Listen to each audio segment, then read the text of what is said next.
तो कहानी की शुरुआत में हम जोई नाम की लड़की को देखते हैं जिसने हाल ही में अपनी माँ को कैंसर की वजह से खो दिया था। इस हादसे के कारण जोई डिप्रेशन का शिकार हो चुकी है, जिसकी वजह से वो खुद को सोसाइटी से दूर रखने लगती है। एक दिन जोई अपने पिता टॉड के साथ हंटिंग करने आई होती है, जहाँ वो हंट के दौरान एक हिरण पर शूट कर देती है, जिससे उस हिरण की हालत नाजुक होने लगती है। अब उनके पास सिर्फ दो रास्ते होते हैं, या तो वो उस हिरण को मरता हुआ देखते रहें या वो उस हिरण को मारकर उसे दर्द से आजाद कर दें। यहाँ जोई दूसरे रास्ते को चुनते हुए एक पत्थर से उस हिरण को मार डालती है। इस तरह वो हिरण अपने दर्द से पूरी तरह आजाद हो जाता है। वहीं जोई की इस पत्थर दिल हरकत को देखकर टॉड को समझ आ गया था कि उसकी बेटी अपनी माँ की मृत्यु के बाद से अपनी फीलिंग को खो चुकी है। एक दिन जब जोई डिनर कर रही होती है, तब उसे अपनी माँ का हेलुसिनेशन दिखाई देता है और वो उनसे बातें करने लगती है। टॉड अपनी बेटी की इस हरकत को अनदेखा कर देता है, क्योंकि उसका मानना था कि अगर वो अपनी बेटी को सच बता देगा तो शायद उसे बहुत दुख होगा। कुछ देर बाद हम जोई के फ्रेंड को देखते हैं, जिसका नाम लुइस होता है, और यहाँ लुइस और जोई साथ में स्कूल के लिए निकल जाते हैं,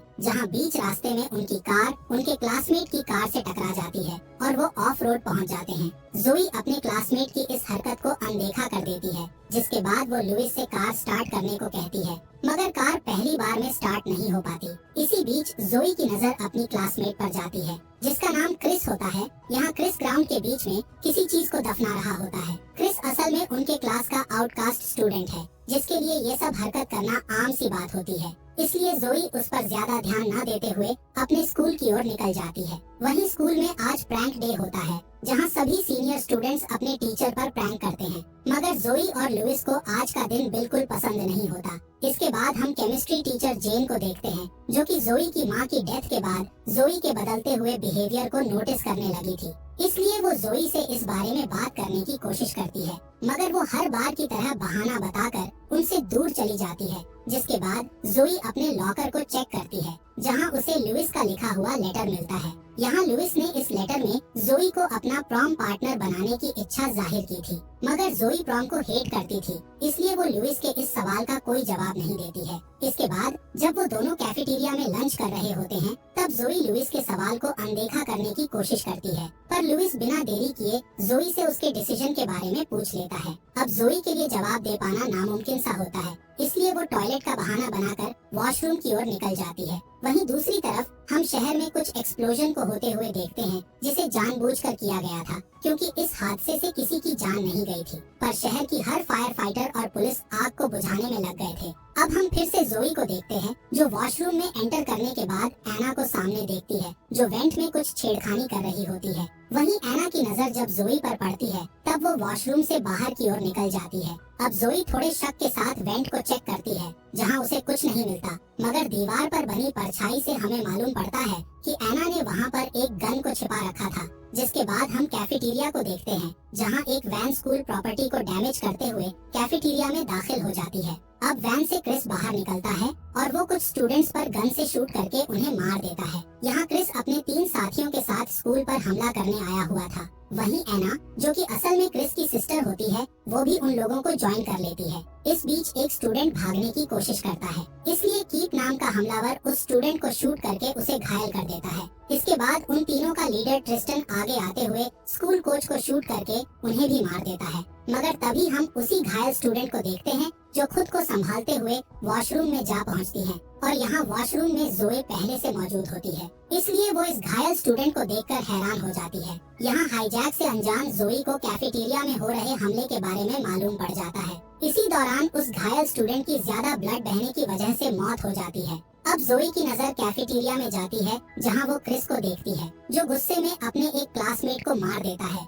क्योंकि वो उसे स्कूल टाइम में बुली किया करता था। इस मंजर को देख जोई के रोंगटे खड़े हो जाते हैं और वो डरते हुए वॉशरूम में वापस चली जाती है। इसी बीच कीप को वॉशरूम से कुछ खतरे का एहसास होता है, इसलिए वो अपने गन के साथ वॉशरूम में पहुंच जाता है, मगर तब तक जोई वेंट का इस्तेमाल करते हुए वहां से निकल चुकी थी। इसके बाद हम ट्रिस्टन को देखते हैं, जो अपने एक क्लासमेट डॉन के पास जाता है और उसे अपनी मदर से कॉल पर सब कुछ बताने को कहता है। अब उसके ऐसा करने से डॉन की मदर पुलिस को बुला देती है। तब ट्रिस्टन बाकी स्टूडेंट्स को भी ऐसा करने का कहता है, ताकि ताकि वो अपने करीबी लोगों से आखिरी बार बात कर सके। इस दौरान हम जोई को देखते हैं जो कि वेंट से नीचे किचन में जा गिर जाती है, जिससे कैफेटेरिया में उसके गिरने की आवाज पहुंच जाती है। इसलिए क्रिस जांच के लिए किचन में जाता है। यहाँ किचन में जोई के अलावा एक दूसरी औरत भी होती है, इसलिए वो जोई की जान बचाने के लिए खुद को क्रिस के सामने ले आती है, जहाँ क्रिस उसे एक झटके में शूट करके मार देता है। इसके बाद जोई खुद को संभालते हुए स्कूल से बाहर आ जाती है, मगर थोड़ी दूर जाने के बाद उसे स्टूडेंट्स की चीखें सुनाई देती हैं,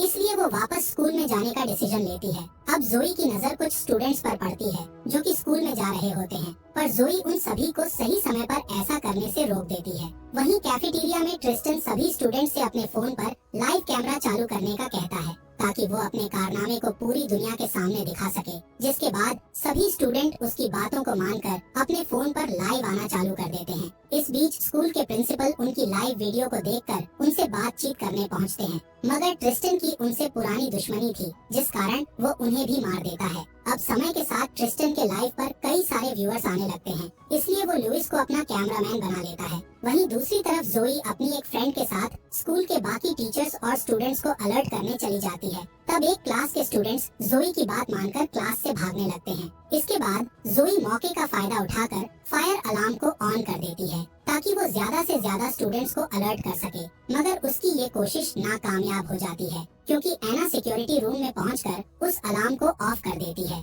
इसके बाद सभी स्टूडेंट्स वापस अपनी क्लास में जाने लगते हैं। अब स्कूल रिसेप्शनिस्ट अनाउंस करके सभी को बताती है कि पूरा स्कूल लॉकडाउन पर है, इसलिए जो स्टूडेंट जहां पर है वहीं पर रहे। जिसके बाद स्कूल में पुलिस की पहली स्क्वाड भी पहुंच जाती है। तब हम जोई को देखते हैं जो खुद को संभालते हुए रिसेप्शनिस्ट के पास आ रही होती है, मगर तभी रिसेप्शन पर एक जोरदार धमाका होता है, जिसमें जोई भी घायल हो जाती है। कुछ समय बाद ट्रिस्टन की खबर अब बिग न्यूज चैनल पर आने लगती है, और वहीं एना जांच के लिए स्कूल में राउंड मार रही होती है, जहां वो जोई के पास भी पहुंचती है, मगर जोई खुद को मरा हुआ प्रिटेंड करके अपनी जान को बचा लेती है। वहीं एना के जाते ही जोई वापस क्लासेस में सभी को अलर्ट करने चली जाती है, मगर कुछ देर बाद एना उसे ऐसा करते हुए देख लेती है। तब एना उस पर गन से शूट करके उसे और भी ज्यादा घायल कर देती है, मगर जोई खुद को संभालते हुए बलून से भरे एक रूम में पहुंच जाती है। जब एना वहां आती है तब जोई उस पर हमला करके उसे मार डालती है। जिसके बाद हम ट्रिस्टन को देखते हैं जो स्कूल के स्पेनिश क्लास में आता है, जहां उसे स्पेनिश टीचर नूना दिखाई देती है।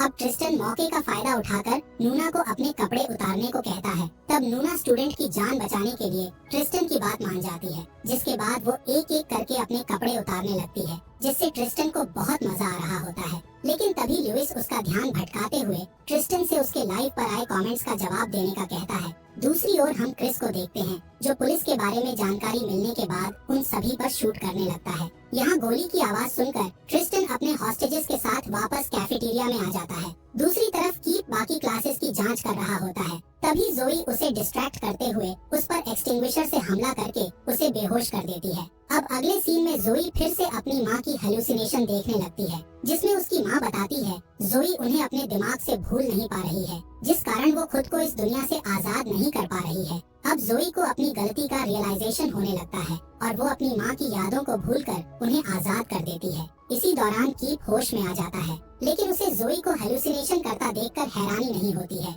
क्योंकि कीप भी जोई की तरह हेलुसिनेशन देखा करता था। दरअसल कीप को स्कूल में बहुत बुली किया जाता था, जिसके बाद से ही कीप को हेलुसिनेशन दिखना शुरू हो गया था। यहाँ कीप इस बुली का अकेला शिकार नहीं था, बल्कि इस स्कूल में ट्रिस्टन और क्रिस को भी आउटकास्ट स्टूडेंट माना जाता था, जिस कारण उन्होंने स्कूल से बदला लेने के लिए इस हाईजैक को अंजाम दिया था, और ट्रिस्टन ने कीप को बाकियों की तरह अपने साथ शामिल कर लिया। असल में ट्रिस्टन ने उससे वादा किया था कि वो उसके साथ मिलकर उन सभी को सबक सिखाएगा जिन्होंने कीप को बुली किया था, मगर जोई उसे रियलिटी दिखाते हुए समझाती है कि अगर तुम ये सब करने के बाद खुद को आजाद कर लोगे तो क्या तुम बाकी की दुनिया को अपनी शक्ल दिखा पाओगे। कीप को धीरे धीरे जोई की बातें समझ आने लगती हैं और वो खुद पर शर्म करने लगता है। तब जोई उसे अपनी इमेज सुधारने का एक मौका देती है, जहां वो कीप को उसके साथ मिलकर बाकी हमलावरों के खिलाफ बगावत करने को कहती है। अब कीप खुद को संभालते हुए जोई की बात मान जाता है, जिसके बाद जोई वहां से बाकी स्टूडेंट को बचाने चली जाती है,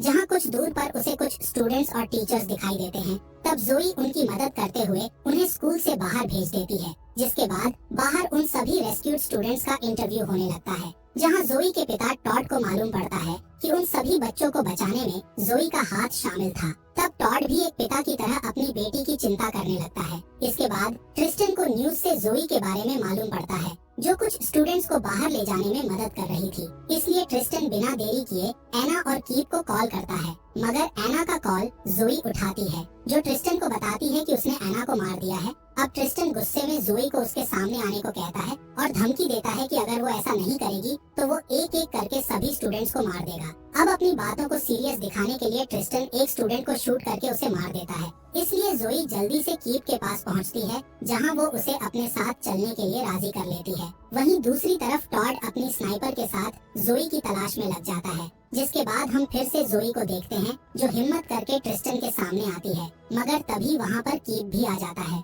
जो कि ट्रिस्टन पर गन तान देता है। पर कीप की धोखेबाजी देख क्रिस अपनी गन से कीप पर शूट कर देता है और इसी के साथ कीप की वहीं पर मौत हो जाती है। इस बीच जोई और लुइस मौके का फायदा उठाकर कैफेटेरिया से बाहर चले जाते हैं, जहां लुइस को चलने में दिक्कत होने लगती है, क्योंकि भागते वक्त लुइस के पैरों में गोली छू गई थी। इसके बाद जोई लुइस को संभालते हुए आराम करने को कहती है और साथ में ये वादा करती है कि वो उसके ठीक होने के बाद उसकी प्रॉम पार्टनर बनेगी। यहाँ लुइस रिवील करता है कि ट्रिस्टन ने वैन में कई सारे एक्सप्लोसिव को रखा हुआ था, जहाँ उन एक्सप्लोसिव की वजह से वो कुछ बड़ा करने का सोच रहा था। जिसके बाद जोई वहाँ से जाने लगती है, मगर तब तक क्रिस उसे देख लेता है और तब वो जोई पर शूट करने लगता है। पर जोई खुद को बचाते हुए केमिस्ट्री लैब में घुस जाती है, जहाँ कुछ समय बाद क्रिस भी आ जाता है और जोई पर शूट करने लगता है। इस बीच केमिस्ट्री लैब में जोरदार धमाका होता है, जिससे टॉड की नजर उस लैब पे पड़ती है और तब एक निशाना लगाते हुए वो क्रिस को ऑन द स्पॉट शूट कर देता है। इसी के साथ क्रिस की मौत हो जाती है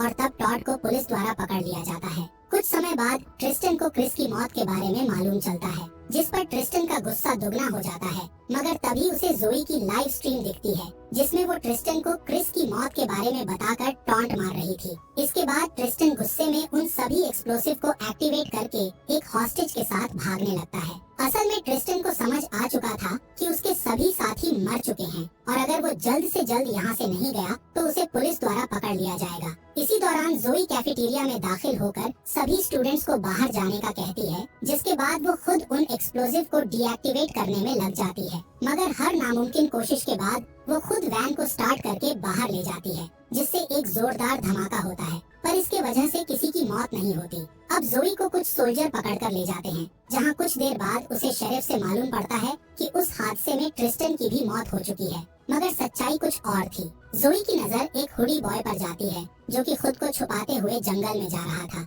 अब जोई को उस पर शक होता है, इसलिए वो अपने पिता की स्नाइपर लेकर उसका पीछा करने लग जाती है और उसका शक तब सही साबित होता है जब हुडी बॉय कोई और नहीं ट्रिस्टन निकलता है। असल में जब धमाका हुआ था तब उस घटना में ट्रिस्टन की जगह उसके हॉस्टेज की मौत हुई थी, मगर बॉडी पूरी तरह से जल चुकी थी, जिस कारण पुलिस ने उस हॉस्टेज को ट्रिस्टन समझ लिया था। अब सच्चाई जानने के बाद जोई उस पर एम करके उसे शूट कर देती है, जिससे ट्रिस्टन बुरी तरह घायल होकर तड़पने लगता है। यहाँ जोई ट्रिस्टन को उस हिरण की तरह आजाद न करते हुए उसे तड़प कर मरने के लिए छोड़ देती है। इसी के साथ इस मूवी का यहीं पर एंड हो जाता है। फॉक्स एक्सप्लेनर चैनल को सब्सक्राइब करने के लिए आपका दिल से शुक्रिया।